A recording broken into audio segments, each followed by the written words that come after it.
હા હા સવિતાબેન 2 દિવસ રોકાઈ જાવ ને. કેમ? અચ્છા એવું છે, તમારી વહુ એના પિયર મમ્મી જવાની છે. સારું, કંઈ વાંધો નહીં. હા વાંધો નહીં, ચાલશે. હા મમ્મીજી હા આપ શું કરતા હતા? કાંઈ નહીં, આ સવિતા આંટીને ફોન કર્યો હતો. પેલું મંદિરનું કામ છે ને, તો મેં કહ્યું કે 2 દિવસ રોકાઈ જાઓ. 2 દિવસ પછી તો કહે છે કે મારી વહુ જવાની છે, એટલે મને. મમ્મીજી આ તમે છે ને બધાને ફોન કરવાનું બંધ કરી દો. થોડા દિવસમાં છે ને આપોઆપ બધા તમને ફોન કરવા લાગશે. કેમ આવું શું કામ બોલે છે? હું શું કહું છું ખબર? આ તમારું નાક છે ને એને તિજોરીમાં કાપીને મૂકી દો. દામિની વહુ, સીધી ભાષામાં સમજાય, સીધી રીતે બોલો ને. હું છે ને ચપ્પુ લઈ આવું. ચપ્પુથી તમે તમારું નાક છે ને જાતે કાપી નાખો. આ તમારી દીકરી તમારું નાક કપાવે એના કરતાં તો સારું છે ને તમે જ નાક કાપી લો. અરે આ બધું શું બોલો છો તમે? ને મારી દીકરી મારું નાક શું કામ કપાવે? અને રહી વાત મીરાની, તો મીરાએ એવું કયું કામ કર્યું છે કે મારે નીચા જોયા જેવું થાય? ખબર જ હતી મને. પહેલા મને એમ કહો, આ તમારી લાડકી દીકરી ક્યાં છે? મીરા એની ફ્રેન્ડને ત્યાં ગઈ છે. એનો કંઈક પગ ભાંગ્યો છે અને એને હોસ્પિટલ જવાનું હતું. મેં ના પાડી પહેલાં તો, પણ પછી એને મને એમ કહ્યું કે એનો પગ ભાંગ્યો છે અને કોઈ એની સાથે જઈ શકે એમ નથી, એટલે હું જાઉં છું.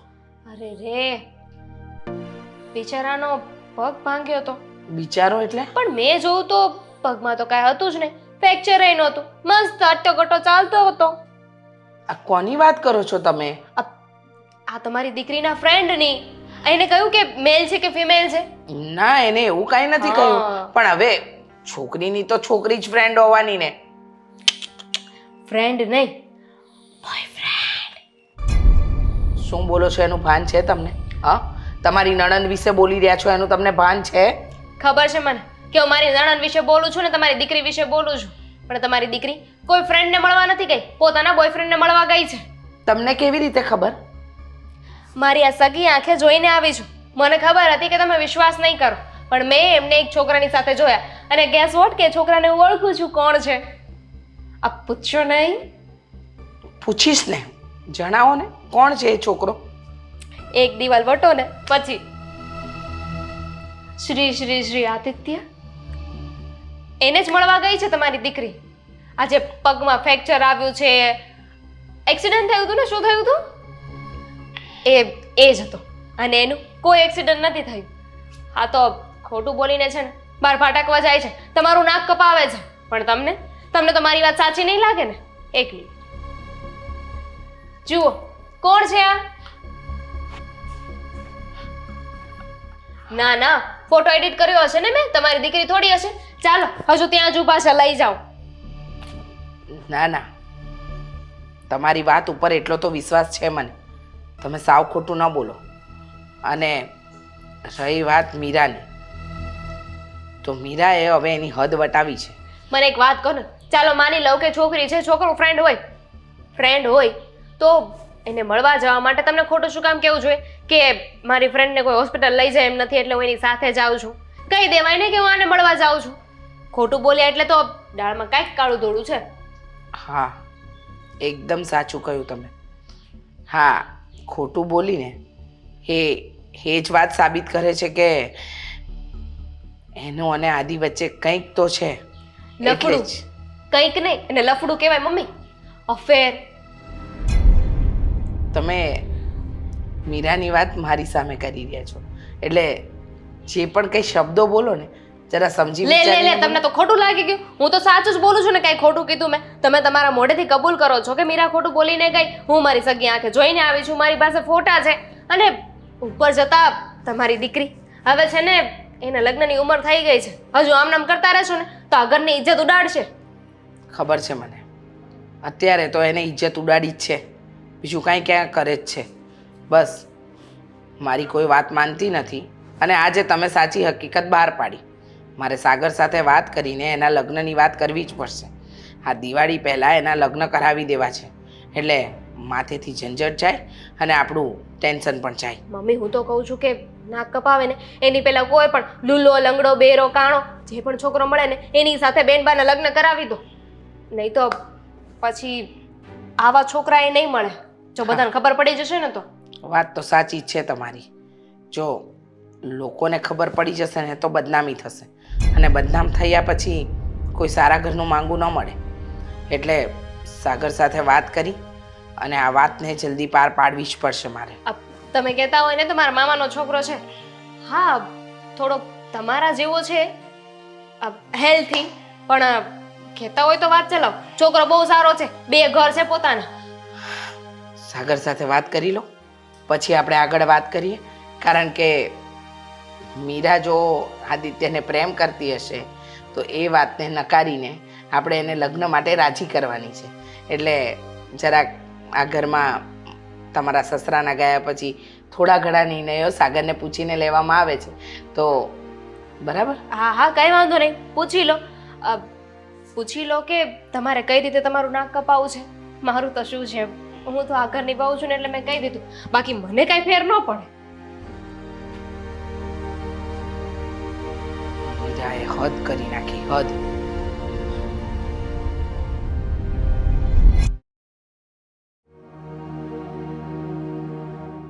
અરે હા મમ્મી, સાચું કહું છું.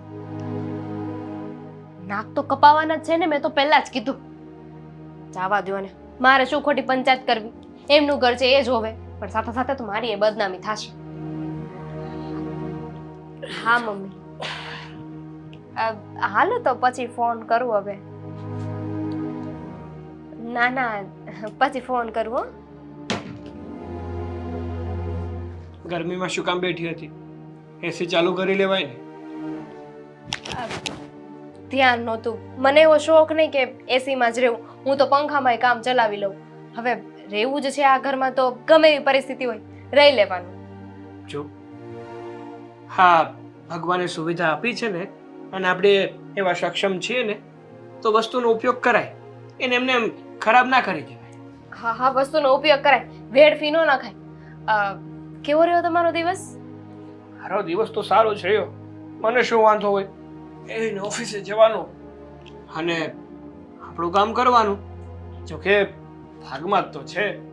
અડધું કામ હું કરું, અડધું મારો ભાગીદાર કરે. સાગર, હું શું કહું છું ખબર છે? હવે આપણે છે ને આ ઘર વેચી નાખવું જોઈએ. કેમ વળી? આ ઘરમાં શું વાંધો છે કે ઘર વેચી નાખવું છે તારે? હા, એટલે વિધિન મહિનાની અંદર તો આ ઘર વેચીને આપણે બીજા શિફ્ટ થઈ જ જવું પડશે. હમણાં કહેતી હતી કે આ એસી છે ને એની મને કોઈ જરૂર નથી. ચાલુ કરું કે ના કરું મને એનાથી કોઈ ફેર નથી પડતો. તો પછી આ ઘરથી તને શું ફેર પડવા લાગ્યો? આ ઘર તો સારું છે. સારું છે, બહુ મસ્ત છે. આડોશ પાડોશ બધું જ સારું છે. આ તો પણ વેચવું શું કામ છે? તમારા ભલા માટે, ઘરની ભલાઈ માટે. એવું તો મારું શું ભલું થવાનું છે કે આ ઘર વેચીએ તો જ ભલું થશે, નહીંતર નહીં થાય. તમારી ઇજ્જત બચી જશે ને, કારણ કે પછી મહિના દિવસ પછી આપણે અહીં નહીં રહીશું ને તો આડોશ પાડોશમાંથી આપણે સગાવાલા, કુટુંબવાળા, સોસાયટીવાળા બધા આપણે ઘરે આવીને વાતો કરશે આપણે. એટલે ઓહ, આપણું ઘર એટલું પણ ખરાબ નથી કે આપણા ઘરના વગોણા કરે કોઈ અને ઘરમાં આવીને આપણને ખરાબ કે. હા, માનું છું કે ન કે, પણ એવું કઈ થયું હોય તો કે નહીં. આ તમે આવ્યા ત્યારે તમે મમ્મીનું મોઢું નહોતું જોયું? કેવું મૂડ હતો એમનો? જોયું તો હતું. થોડા ઉદાસ બેઠા હતા અને એક ચિંતામાં હોય ને એવું લાગ્યું. પણ મેં ચિંતા, બિચારાને ચિંતા જ તો હેરાન કરી રહી છે. તમારા બેનની ચિંતા. કેમ વળી બેનની ચિંતા એટલે? હા, એ વાત સાચી છે કે હવે એની ઉંમર થઈ ગઈ છે. હવે કોઈ સારો છોકરો ગોતી અને એના લગ્ન કરાવવાના છે. સારો છોકરો મળે તો ને.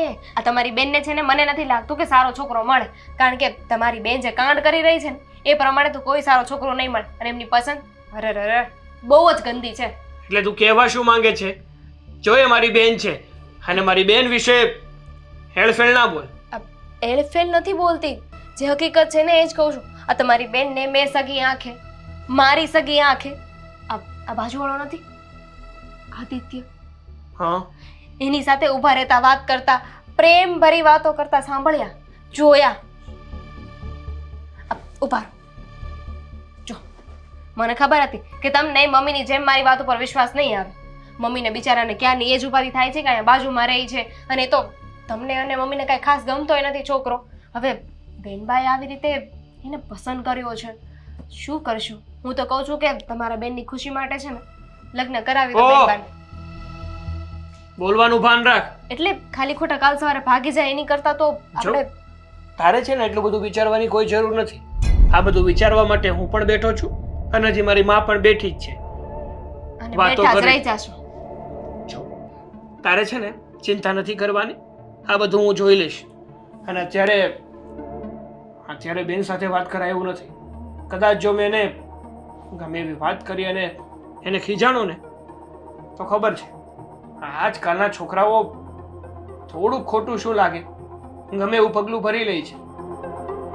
એટલે સાચો સમય આવવા દે, વિચારીએ છીએ. તમારા બેનની ચિંતા છે ને મને પણ છે. મારા માટે કોઈ બાનું વ્યક્તિ નથી, મારા પોતાના જ છે. એટલે કહું છું કાલ સવારે ઊંધું પગલું ભરે ભાગી જાય ને એના કરતાં તો પ્રેમથી અત્યારે વાત કરીને સમાધાન કરી લો. એટલે તું શું કહેવા માંગે છે કે હું ઓલા બે કોડીના આદિત્ય એને હું મારી બેન પરણાવી દઉં એમ? ભણાવવાની વાત નથી કરતી, પણ તમારા બેન સાથે તો વાત કરવી પડશે ને. તમે તો નહીં પરણાવો પણ તમારા બેન, એમને લગ્ન કરવા હશે તો એ નહીં માને તો? અને આજકાલ પ્રેમમાં પડેલા છોકરા છે ને એ કોઈની વાત ન માને. જો હું સમજાવી દઈશ એને, બહુ સારી રીતે સમજાવી દઈશ કે આજી સાથે કોઈ પણ જાતનો સંબંધ ના રાખે. પણ હમણાં થોડોક ટાઈમ ખમી છે, તું પણ કંઈ બોલવાની કોશિશ ના કરતી અને બેનને પણ કંઈ કહેવાની કોશિશ ના કરતી. હું શું કામ કઈ બોલું?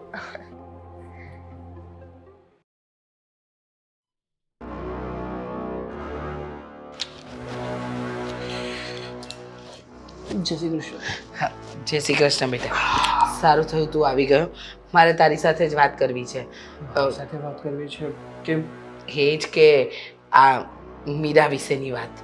મમ્મી શું કર્યું મીરાએ પાછું? આ છોકરી સાચું કહું ને તો દિવસે દિવસે સાવ બગડતી જાય છે. એણે કંઈ નથી કર્યું, તો પણ એણે જે કર્યું છે એના લીધે આપણે આ છોકરાવાળાને જોવા બોલાવ્યા હતા. હા. એ લોકોનો કંઈ જવાબ આવ્યો કે નહીં? હા મમ્મી, એ લોકોનો સામેથી જવાબ તો નહોતો આવ્યો. પછી મને થયું કે આમને એમ ક્યાં સુધી વાટ જોઈશું. પછી મેં કોલ કર્યો હતો તો હવે એણે તો કોલ ના ઉપાડ્યો, પણ આપણે રમણ કાકા એના થ્રુ જ આપણે વાત ચલાવી હતી ને, હા.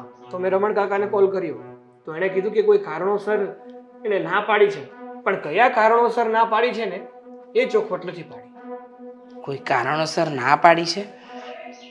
નક્કી નક્કી આ છે ને આ મીરાની જ કોઈ ચાલ હશે. મને ખબર છે ને એ છોકરી કોઈ પણ ધતિંગ કરી શકે છે.